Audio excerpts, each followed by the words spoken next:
ஒரு பிறவியை எடுப்பதற்கு முன் ஆத்மா பரமாத்மாவின் முன் நிற்கிறது. அந்த அமைதியான பிரபஞ்சத்தில் இருவருக்கும் இடையே ஒரு சொற்போர் தொடங்குகிறது. ஆத்மா, இந்த கலியுகத்தில் நான் பிறக்க மாட்டேன். பாவம் நிறைந்த உலகத்தில் நான் தப்பித்து விடுவேன்.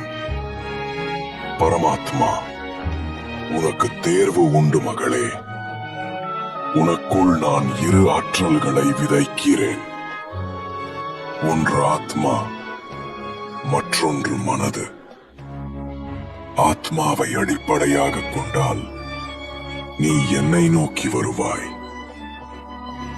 மனதை அடிப்படையாக கொண்டால் நீ முடிவில்லா சுழலில் சிக்கிக் கொள்வாய்.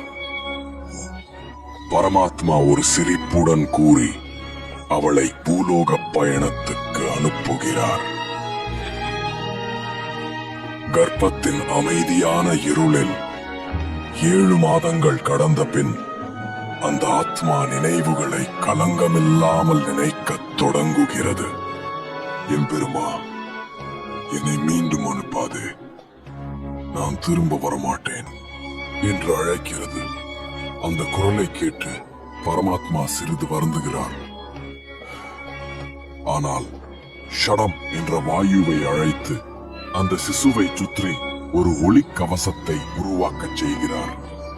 அந்த கவசம் ஒரு வரம், ஆனால் அதே நேரத்தில் ஒரு மறதி. அந்த மறதிதான் குழந்தை பிறந்த பின் தன் தெய்வீக நினைவுகளை மறக்கச் செய்கிறது. பிறந்த குழந்தை வளர்ந்த மனிதன் உலகின் கலக்கங்களில் மூழ்கி தன் ஆத்மாவின் குரலை மறந்து விடுகிறான். ஆனால் சில நேரங்களில் அவன் மனத்தில் ஒரு மென்மையான குரல் எழுகிறது. இது தவறு, அந்த வழி அல்ல.